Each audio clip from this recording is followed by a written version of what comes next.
Aurangzeb's Three Decisions. The Mongol Emperor Aurangzeb, conqueror of the world, was now the ruler of India. Like his father, king of the world, and his grandfather, world Caesar, he was determined to be a strong and powerful ruler. And he succeeded. He ruled over a strong and powerful India for almost 50 years. But when Aurangzeb died, 50 years later, India was doomed.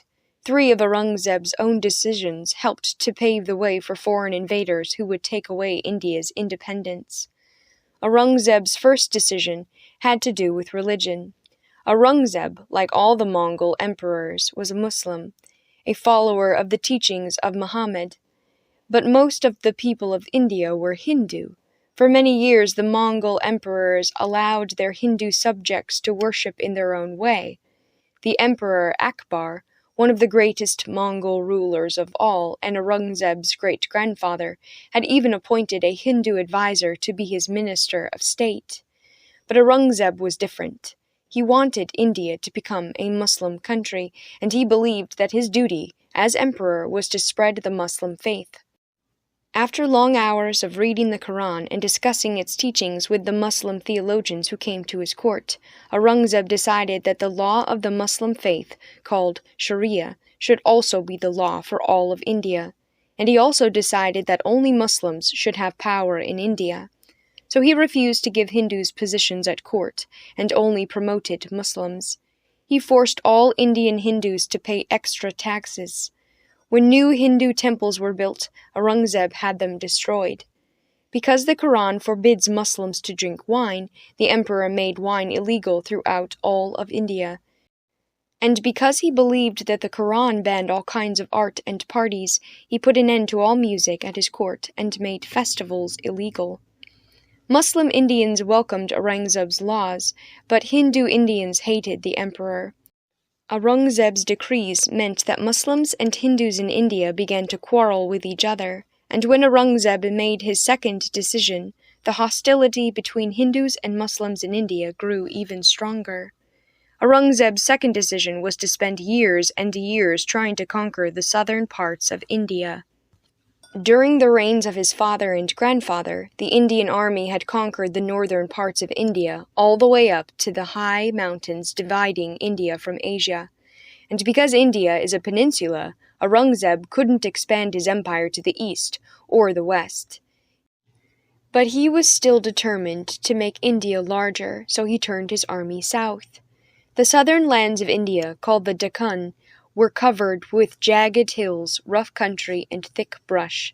The kingdoms of the Deccan were not yet under Aurangzeb's control, and although most of the Deccan leaders were Muslim, they didn't want to come under the rule of the Mongol emperor. So the kingdoms of the Deccan made alliances with Hindu tribes who lived in the southwest parts of India. These Hindu tribes, called the Marathas, resented the way that Aurangzeb treated the Hindu people who lived under his reign. They were happy to help the people of the Deccan fight Aurangzeb. After years of fighting, Aurangzeb managed to add the kingdoms of the Deccan to his empire, but the Deccan was never loyal to Aurangzeb's rule. The people continued to mount little rebellions against him, and the Marathas kept right on sending little bands of guerrilla warriors, soldiers who fight in sneak attacks from under cover rather than in an organized army, to harass the Mongol officials and soldiers. Aurangzeb spent 26 years in the Deccan, fighting off Hindu guerrilla warriors and trying to keep the cities of the Deccan peaceful. Meanwhile, he ignored the rest of his empire. He didn't visit his capital city, Delhi, for a quarter of a century. Aurangzeb had decided to treat Muslims better than Hindus and made enemies of part of his empire. He had decided to conquer the south of India and ignored the rest of his kingdom. And then he made a third decision that would change India forever. While he was busy fighting against the kingdoms of the Deccan, he allowed Englishmen to come into India and build cities of their own. Remember, Aurangzeb's grandfather, Jahangir, world Caesar, had signed a trade treaty with England.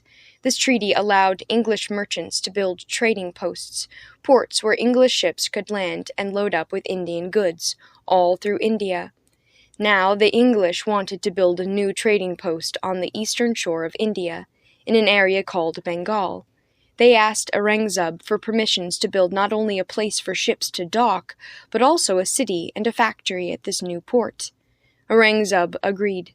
After all, he was busy down in the south of India, and this new English city would only make India richer. So the English began to build their city, which soon became known as Calcutta. They built a factory to make silk that they could then take to London and sell. More and more Englishmen and women came to live in Calcutta. The city began to look more like an English colony than like an Indian city. Soldiers came to Calcutta to protect the English ships. The factories in Calcutta made gunpowder for the soldiers' weapons. Aurangzeb didn't know it, but Calcutta would become the center of an English takeover of India, a takeover that would bring an end to Indian independence. This takeover did not begin until after Aurangzeb's death, but at the end of his life, Aurangzeb began to realize that his attempts to make India into an enormous, rich Muslim empire had actually made India weaker. Just before his death, Aurangzeb was still down in Deccan, putting down rebellion after rebellion. He had lost a fifth of his army in the war against the Deccan. His men were suffering from plague. He was under constant attack from Maratha guerrillas. He was nearly 90 years old, weary and sick. Back in the north of India, the administrators who were supposed to be running the country in Aurangzeb's absence were spending money freely, neglecting the people, and allowing crime to flourish.